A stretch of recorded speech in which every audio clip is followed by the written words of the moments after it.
Welcome everyone. I'm gonna stand up if that's okay. Go back a little bit. So we're talking about website changes to be awesomer.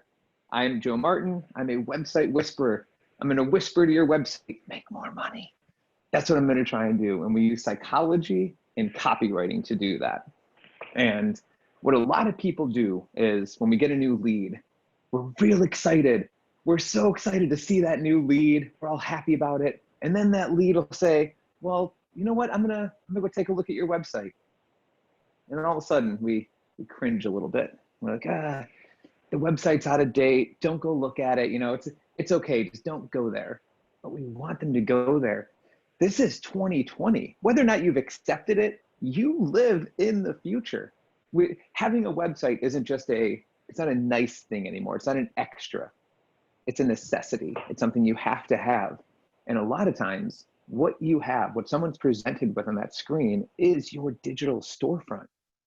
And I know that some people now, we still go off this idea that, you know, it doesn't really matter. They're talking to me, they already love me, they're just looking at my website to make sure I'm legit, and that's it. I don't need a good website. This is where I want to challenge you on that word legit. When someone's going to that website, what they're getting is a sense of your perceived value. It's what they think you're worth. So whether you're appraisal or selling any other kind of business services, when they arrive at your digital store, there's a feeling that they have. So if I was looking for coffee and sandwiches and I walk up to New Hasty Market, how I feel about the outside of this store is going to reflect what I think is inside the store. And the same goes to your website. What they think your website looks like on the outside is how they perceive the services and the value they're going to get from the inside. And I know that we can try and talk them out of this. And we can try and say, look, no, we're amazing. We have all these accreditations. We do all this incredible stuff, but it's still a feeling. It's still a feeling when that person is sitting there at their computer looking at your store. And when we can clean that up, when we can make it just a little bit nicer, maybe I'll go to this place for coffee and sandwiches. Maybe this one just looks like it's not as cluttered. Maybe there's just not as much stuff. It's a little nicer. The doorway's set in a little bit for me. And so when we look at these two, it's that feeling that you have of which one do you want to go to. And that's what we're going to look at today. So the purpose is I just want you to leave with one new idea for your website. If we can just get one new idea out there, it can have incredible effects. I think we just heard about Leo helping a client make a $600 investment, and the return that they saw off of that. We can look at those same kind of ideas with your website. And it starts with this. Not duck face, but personalization. We see ourselves more today than we have ever seen ourselves in the past. And the truth is, I'm really sorry, everyone. I know there's a lot of people on this webinar, but no one cares. No one cares about you. They don't just want to sit there and read a novel about your company. Whenever someone arrives at your site, the one question they have in their mind is, what's in it for me? What do I get out of this?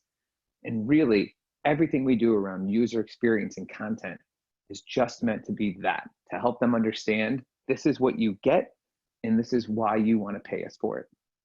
And this idea of personalization, it's the example of saying, hey, everyone, I wrote a book about work.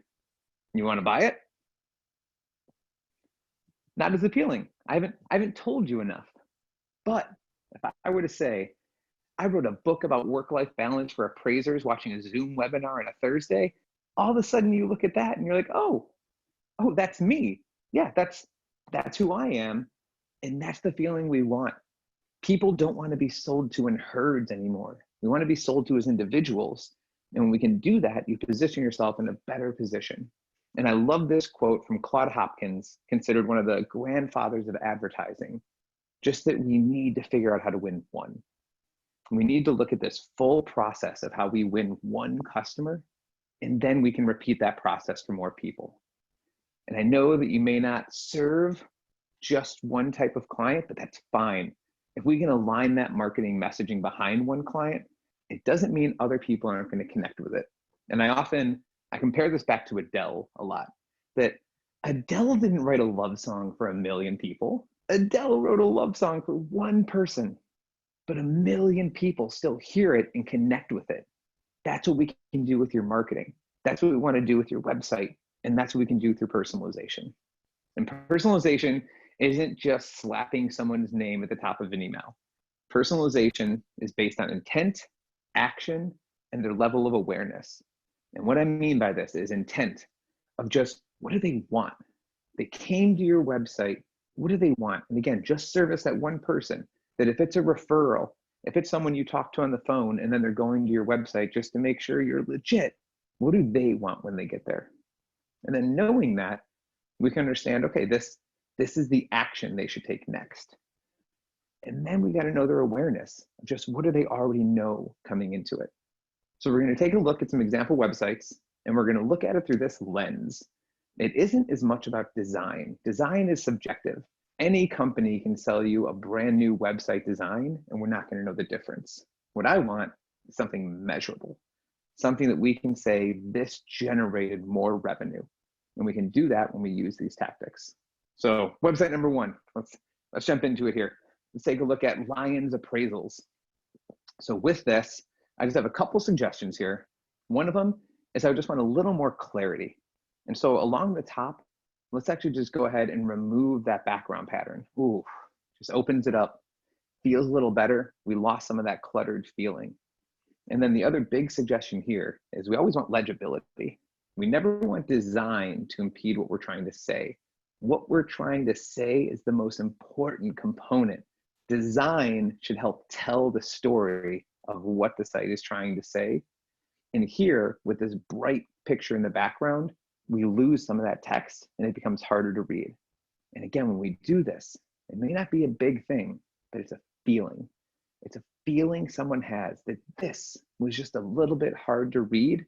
And does that then compound into their services may be a little hard to work with?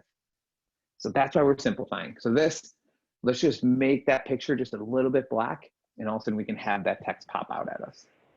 Let's go ahead and jump into website number 2 here on this one. So we talked about personalization being based on action. And with that, what do we want someone to do when they arrive at the site? Having the right call to action is really big.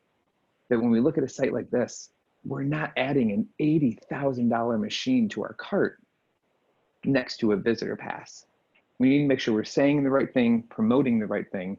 And so with that, for the Tychera site here, my one big suggestion is let's just make sure we have that clear call to action, that they know exactly what they need to do next. Let's make it a big, nice button that they can go click on. For website number 3, we're gonna look at Veristrat here. With this, we have this, we support for market research. There isn't much else to do. You've kind of boxed me in to just make me read this sentence. And the thing with that is we need to get through the human brain first. And the human brain is a cognitive miser. It is lazy. It doesn't want to do more work than it has to do.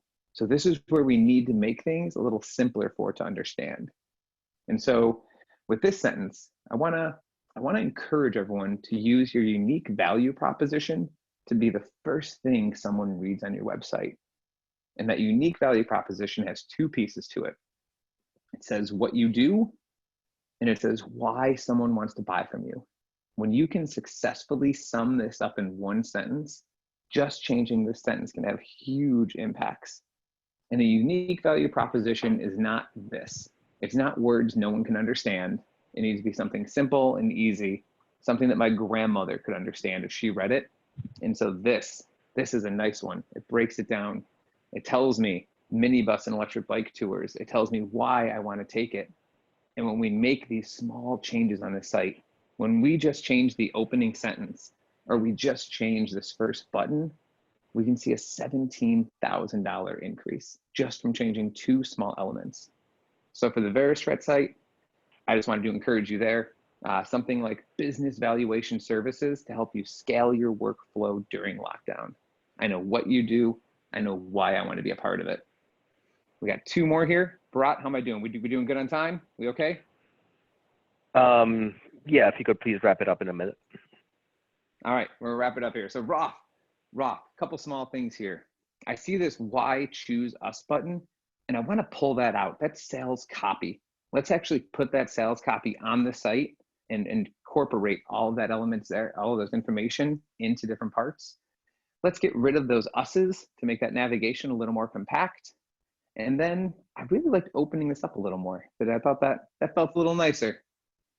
Last website here for NorCal.